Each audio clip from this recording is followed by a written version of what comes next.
육체적 갈망이 낳은 신앙의 의심이란 제목으로 하나님의 말씀 선포합니다. 출애굽기 말씀은 이스라엘이 애굽의 종살이에서 해방되고 시내산 언약과 성막을 통해서 하나님의 백성으로 형성되는 과정을 서술하는 말씀이죠. 저자는 모세입니다. 출애굽기는 모세 오경이고요. 성경에 모세가 여호와의 말씀을 기록했다고 말씀하죠. 출애굽은 기원전 1446년경으로 추정합니다. 그러니까 지금으로부터 3472년 전에 이스라엘 백성들이 출애굽을 했다는 것입니다. 출애굽기 1장에서 18장의 말씀은 이스라엘 백성들이 애굽에서 학대를 당하고요. 모세가 소명을 받습니다. 10가지 재앙이 일어납니다. 유월절을 보냅니다. 홍해를 건넙니다. 광야 사건을 겪게 됩니다. 19장에서 24장까지는 시내산에 도착하고요. 모세가 십계명을 받습니다. 이스라엘이 제사장의 나라, 거룩한 백성이라는 정체성이 선포되죠. 25장에서 40장까지는 성막 설계와 제사장의 규례를 말씀하고 있죠. 금송아지 사건과 모세의 중보를 말씀합니다. 성막이 완공되고 하나님의 영광이 임재하죠. 출애굽기의 말씀은 4가지의 핵심 주제가 있는데요. 구원과 해방입니다. 출애굽기 사건을 통해서 이집트의 억압에서 해방시키시는 하나님의 결정적 구원입니다. 다음으로는 언약과 율법입니다. 이미 구원받은 이스라엘 백성들이 어떻게 살아야 하는지 십계명과 율법을 통해서 구원과 순종의 관계, 거룩한 공동체로서 예배적 삶을 제시하는 것입니다.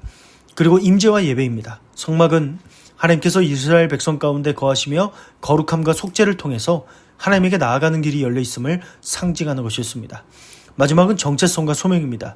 출애굽은 야곱 가문이 하나님의 백성이며 제사장의 나라라는 언약의 공동체로 재탄생하는 사건이었죠. 가나안 땅을 향한 출발점이었습니다.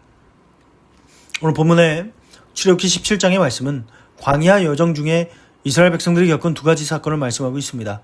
반석에서 물이 나온 사건과 아말렉과의 전쟁에 대한 말씀을 하고 있는 것입니다. 하나님에게 순종 중에도 육체적 결핍이 올 수 있죠. 이스라엘 자손의 온 회중은 남자, 여자, 어린이, 노인, 가축까지 포함한 전체 공동체가 여호와의 명령대로 신광야를 떠났다고 말씀합니다. 그들은 하나님께서 정하신 계획된 여정에 따라서 각 행군 단계들에 따라서 떠났다고 말씀하지요. 하지만 르비딤 광야에서 물이 없었다는 것입니다. 이스라엘 백성들 수십만 명과 가축이 함께 있는 이 광야에서는 실제로 생존이 걸린 심각한 위기였습니다. 르비딤에서 물이 없는 상황은 불순종의 결과가 아닌 오히려 하나님께 철저히 순종하고 있는 한가운데서 일어난 결핍이었습니다. 이스라엘 백성들은 모세와 다투었다고 말씀하죠. 다투었다는 표현에 쓰인 히브리어 리브는 단순한 말싸움이 아니라 법정에서 소송하다, 고소하다, 송사하다는 뜻으로 자주 쓰입니다.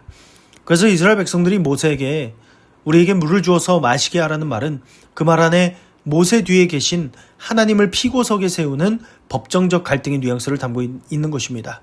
모세는 2가지의 질문을 합니다. 왜 나와 다투느냐? 왜 여호와를 시험하느냐? 이스라엘 백성들이 겉으로는 모세와 다투는 것처럼 보이지만 실제로는 하나님을 시험하는 것이죠. 하나님에게 당신이 정말 우리 편에 맞습니까? 정말 언약에 신실합니까? 본래 시험하다는 단어는 하나님이 사람을 시험할 때 자주 쓰이지만 여기서 이스라엘 백성들이 하나님을 시험하는 것입니다. 시험한다는 것은 이스라엘 백성들이 하나님을 검증해 보겠다는 것이죠. 굉장히 오만한 태도예요. 이스라엘 백성들은 모세를 원망하고요. 원망의 내용은 출애굽 자체를 문제 삼는 것이었습니다. 우리와 우리 자녀와 우리 가축이 목말라 죽게 한다고 말하는 것이었죠. 단순히 상황 보거나 감정 표현이 아니라 모세 때문에 우리가 죽게 되었다고 과장하며 왜곡하는 거예요. 출애굽의 목적 자체를 뒤집는 거예요. 하나님께서 이스라엘 백성들을 구원하시기 위해서 애굽에서 이끌어내셨는데 이스라엘 백성들은 우리를 광야에서 끌어내어 죽게 하려는 의도였다고 왜곡하는 거예요. 이스라엘 백성들은 10가지 재앙, 홍해, 만나 등 이미 받은 구원과 은혜의 역사를 모두 잊어버리고 현재의 결핍 하나를 전체로 절대화하는 불신앙을 드러냈던 것입니다. 이스라엘 백성들은 하나님의 명령대로 신광야를 떠났지만 르비딤에 도착했을 때 물이 끊어졌죠.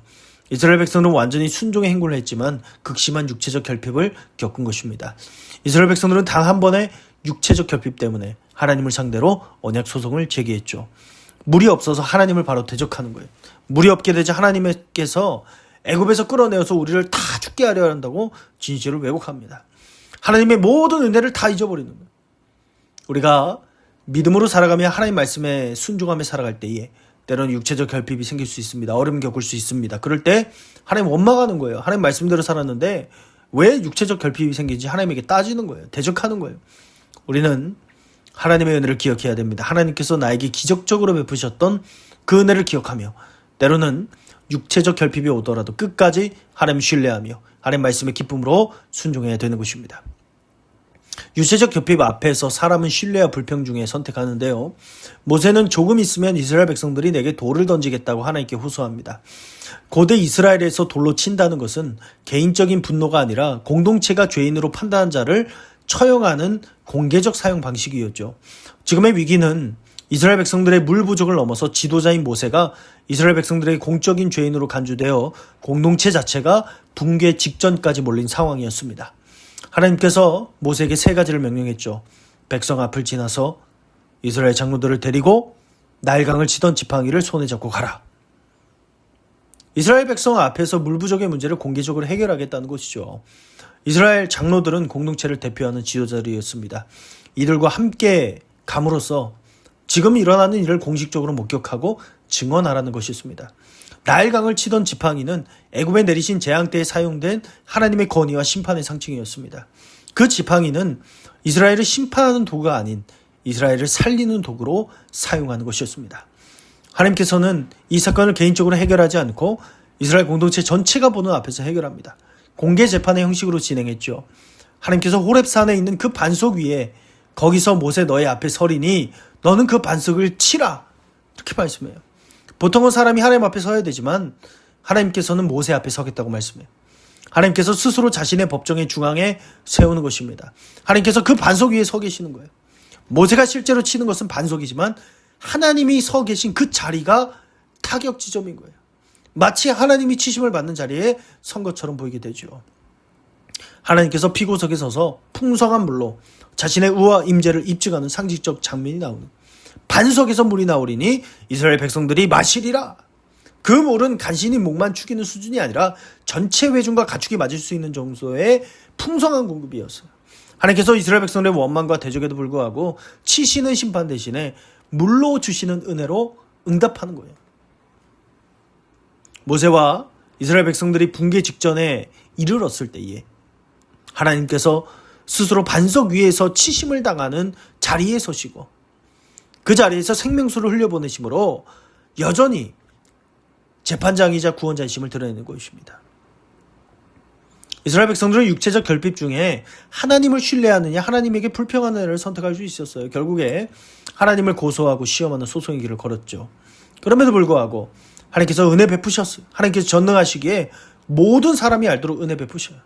그리고 나일강의 지팡이를 보여줌으로써 과거에 하나님의 전능하심과 은혜를 동시에 기억하라.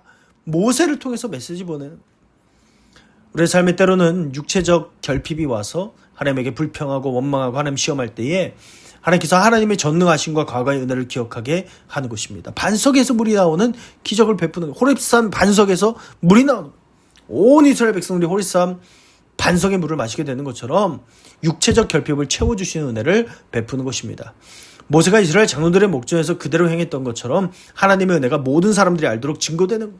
하지만 이스라엘 백성들의 불신앙은 영원히 남습니다. 그것은 마사와 무리바라는 이름으로 불신앙의 기억과 은혜의 증거가 영원히 이름으로 남게 되는 것입니다.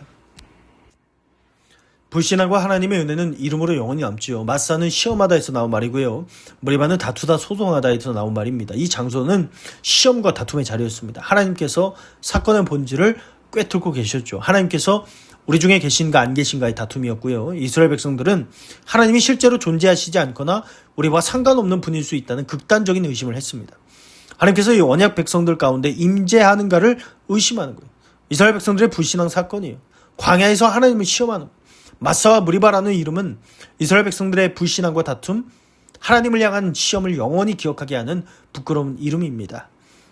하지만 그와 동시에 그 자리에서 하나님께서 심판 대신에 반석에서 물을 내어서 이스라엘 백성들을 살리는 거예요. 그럼에도 불구하고 이스라엘 백성들을 살려주신 하나님의 은혜 자리를 기억하는 이름의 표지이기도 합니다. 이스라엘 백성들의 불신앙의 사건은 이름으로 영원히 기억되었습니다. 그와 동시에 하나님의 은혜도 이름으로 영원히 기억되는 거예요. 우리도 신앙생활 가운데 하나님과의 관계에서 불신앙의 사건이 얼마나 많은지 몰라요. 때로는 이름이 붙여질 정도로 나에게 지워질 수 없는 신앙적 부끄러움이 있을지도 몰라요. 나의 불신앙 지워지지 않을 거예요. 그럼에도 불구하고 하나님의 은혜와 인내가 우리의 삶의 이름으로 영원히 기억될 줄로 믿습니다. 나의 불신앙에도 불구하고 하나님의 은혜의 물, 반석의 물이 흘러넘치는 거예요. 이스라엘 백성들 육체적 갈망 때문에 하나님 대적합니다. 하나님 살아계신지 안 계신지 의심합니다. 나의 육체적 필요가 채워지지 않는 것 때문에 하나님을 원망하고 불평불만하는 우리의 모습은 없습니까? 육체적 갈망이 다 채워지고 돈 많이 벌고 건강하고 자녀들이 잘 되고 나에게 부족한 것이 하나도 없을 때 하나님 살아계십니다. 찬양하겠죠. 성령 충만하겠죠. 하지만 진정한 신앙은 삶에 고난이 찾아왔을 때 드러나는 거예요. 삶이 어렵고 배고프고 힘들고 도저히 내 힘과 능력으로 해결할 수 없는 문제에 봉착하게 될 때에 하나님을 향한 내 신앙이 드러나는 거예요. 물론 우리가 하나님에게 불평하고 원망하고 의심하며 불신앙을 드러냄에도 불구하고 하나님께서 호렙산의 반석에 물을 내리시며 은혜를 베풀지라도 우리의 불신앙은 이름으로 영원히 기억될 것입니다.